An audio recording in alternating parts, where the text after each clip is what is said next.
other positions, but everything was lower than what I was. I'd be taking a cut in pay.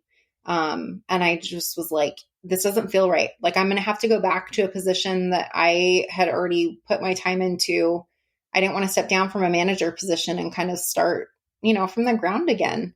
And knowing that I've got 2 kids at home, just, it wasn't worth it to me. So Matt told me, he's like, just stay at home. He's like, you don't have to go back to work. Stay at home, focus on the merch stuff, and make that kind of like a full-time thing. And I thought he was crazy, but I did it. That was the beginning of October.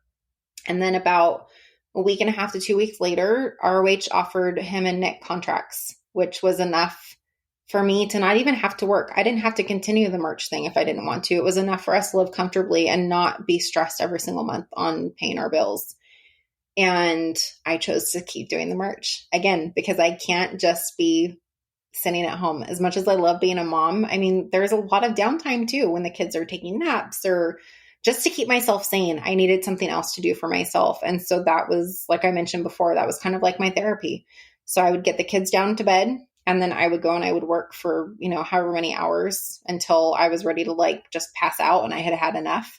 But that was my baby. It was very hard for me to walk away from that. I still have a lot of stuff in our closet that I will not get rid of, because I think at some point in time in the future, like it may come back. Make no mistake. You hold on to that stuff. Yeah. I've learned to never say never. And there will be somebody at some point that doesn't have something that we sold at one point in time, a new fan or an old fan that maybe doesn't have that thing anymore. So, but yeah, it became my baby. Like I cannot believe how big it came, like how big that business was at the end of it. And people were shocked to hear that I ran it basically out of our apartment. And now the house that we've been in for 4 years, the room that I'm in now talking to you, is our guest room / office. And this was, again, my warehouse and my shipping department and all of the above when we first moved in. That was like one of my things I told Matt when we were looking for a house. I'm like, I need a separate room so that I can do all of the merch stuff. Because at that point, that was 2017 when we bought our house. AEW wasn't even a blip yet. Like they were still at ROH. Like nothing had changed yet. Like we didn't even know that was a path we were going down yet. So. Well, and that's when, I mean, really 2007, that's the thick of it with Bullet Club and some of their merch that's out there. I mean, full disclosure, Dana and I know each other because I work for a company, and you've heard on other episodes, I work for a company that puts on conventions, and we've worked with AEW directly and that sort of thing. But part of the reason that I was given the green light to move forward and start working with you guys at all was because the questions came from event directors after shows, because they knew that Chris DeLando and I were big wrestling fans. What are these shirts? Why are there so many of these shirts on the show floor? I mean, really, more Bullet Club shirts and Young Bucks shirts per capita than most every other cosplay out there. It's really it was right then, 2017, 2018, where the height of it was really around. Yep. And that's how we ended up getting into Hot Topic. There are 2 buyers at the time, Joe and Taffy, who Taffy's become a friend of mine, through the years working with her. And Joe was a friend of ours too. But they were at WrestleMania and they kept seeing the same shirts over and over. And they're like, okay, who are the Young Bucks? Who's Kenny Omega? Who, they just started seeing the same names over and over. And so that's how that conversation got started. They, I don't know if they knew of Ryan already, but they got put in touch with Ryan somehow. And then Ryan was able to make the connection with them back to New Japan. But I had actually forgotten about that until you mentioned that right now. That was how they were discovered for Hot Topic. It's just crazy. Right moment, right time, right people, seeing things. And again, the fans are the ones that make it happen, because they're the ones wearing everything and, making that brand popular and trendy, and wondering, like, getting everybody's eyeballs on it, wondering what the heck this is. So it's crazy. So the time comes, and obviously there's tons of interest in Matt and Nick across the wrestling landscape, obviously, and I'm sure the international travel is probably wearing on them quite a bit, back and forth, families at home. Eventually, Matt and Nick end up leaving New Japan, and they kind of are talking very famously to several people at the same time, and the timeline may be a little bit muddy here, but around the same time, the two of them and Cody get together, and they put on this event in Chicago called All In, and that's actually the first time I got wind that you were actually in charge of the merchandise for the guys. Was at the first Starcast that was put on there in Schaumburg, and talk to me about this time period specifically, because this feels very much like everything's on the precipice of just becoming like the biggest thing in the world. Yeah. Was this a time that was particularly difficult because the amount of orders that you were seeing, or were you working enough with Ryan and his team at Pro Wrestling Tees at the time that some of the pressure was off, but you were just blown away by the kind of demand? Yeah. So at this point now, Pro Wrestling Tees has been around for several years. And so most of our t-shirt business is through him. And so now what I'm focusing on, the Young Bucks merch site, are signed 8x10s, any extra DVDs that we may have gotten from ROH, or, I think it was pretty much ROH we'd sell on there. If we had,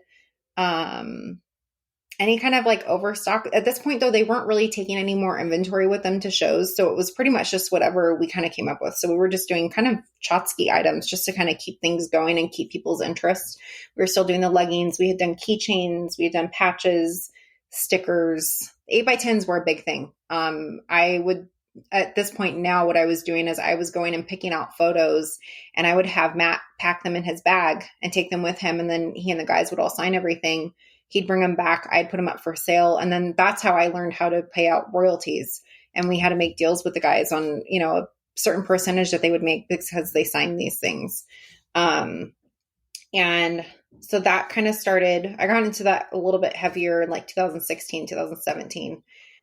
And then the conversation started about All In. And I remember Matt kind of talking about it, and we had some support from ROH, and thankfully they were the ones that ran the merch and everything. So I wasn't as involved with the merch for the show.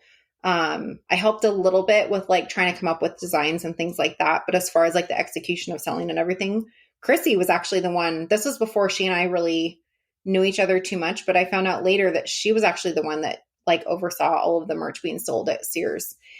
And Starcast was kind of where I decided to have my own booth and kind of set everything up. And I remember talking to Conrad, telling him like I wanted something that wasn't in the vendor room, because for anybody that's been to it or hasn't been to it, it's basically kind of down like in the basement. I don't know what else to call it, basically, of this hotel. And there's no cell service down there, and it's crowded. There's like tens on tens on tens of maybe even close to 100 vendors. It seemed like there were a lot of people down there. I'm like, I don't want to be down there. I want to have my own place out in the lobby where people will see me. We always knew that to stand out, like not to be in the same place as everybody else, always do something different. Like on the ring. Right. Exactly. Yep. This was no exception to that. So I found a little piece of the lobby that I was able to set up in, and we had the Funko Pops. Papa Buck had a shirt at that point, so we had a Papa Buck shirt for sale. We had a Young Bucks shirt. I think their children's book was out at that point, so we had a few different things that we were selling, and I couldn't believe that was my first time selling in person. Remember, my whole background is e-commerce, right? Like I had not done anything live event. The only close thing to live event sales I'd ever done was helping.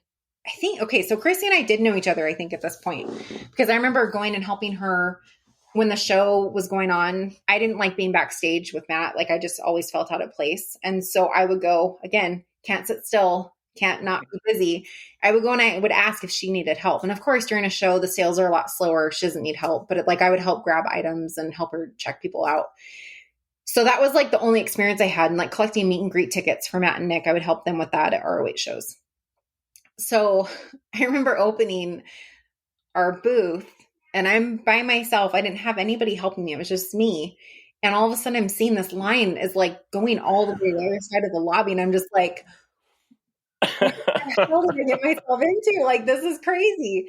Thankfully, Matt's parents were there. His sister was there. I think Brandon Cutler was with us too, if I'm not mistaken. I'm almost positive he made the trip with us too.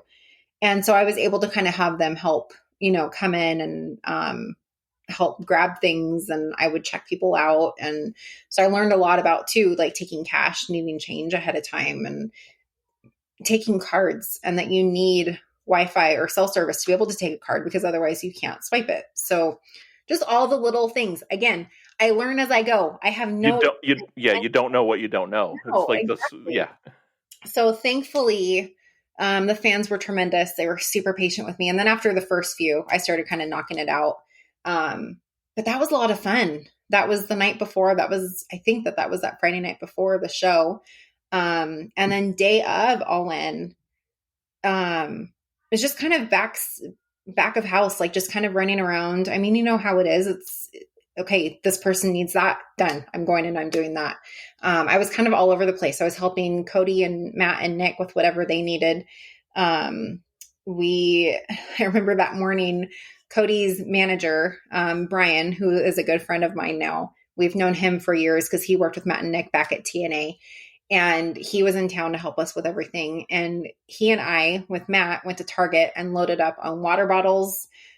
We had like the back of our SUV that we rented just stacked with water bottles. And we went and got snacks to make sure that all the locker rooms were packed with food for everybody.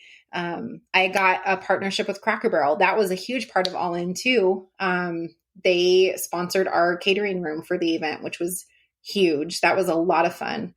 And that's kind of around the time that I started my relationship with Hot Topic too, because we partnered with them. It was Hot Topic and Cracker Barrel and TGI Fridays.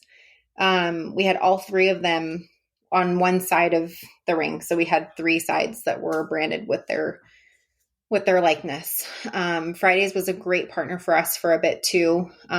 We got to do a meet and greet, at the restaurant there in Schaumburg. I think it was the day before. We were in Chicago for so long leading up to All In. All of it was just kind of blend together, and it's been a few years now. So I'm like, wait a minute. Was that before, after, during? I don't remember.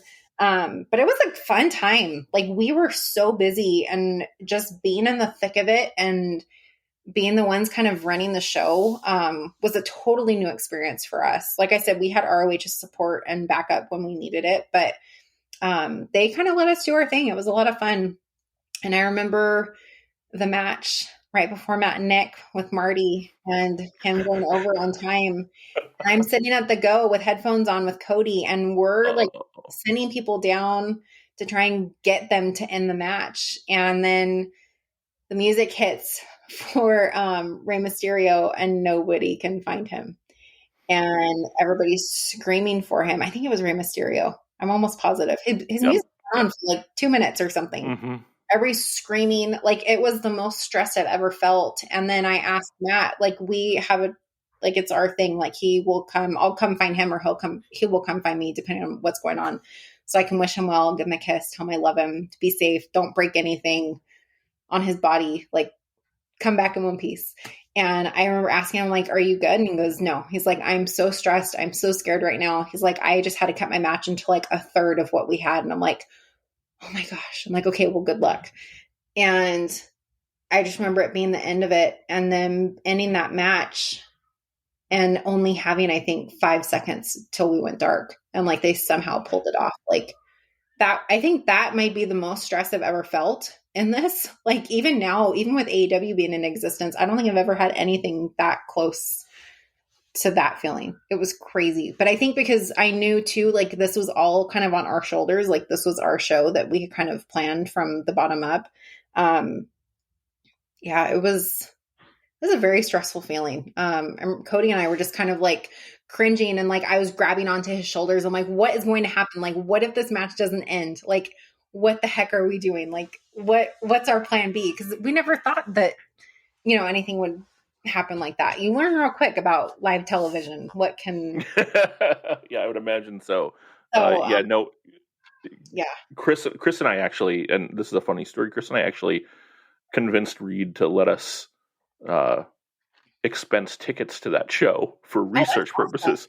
No, Yeah. I know, right? Yeah, no. If anybody from there is listening, I apologize.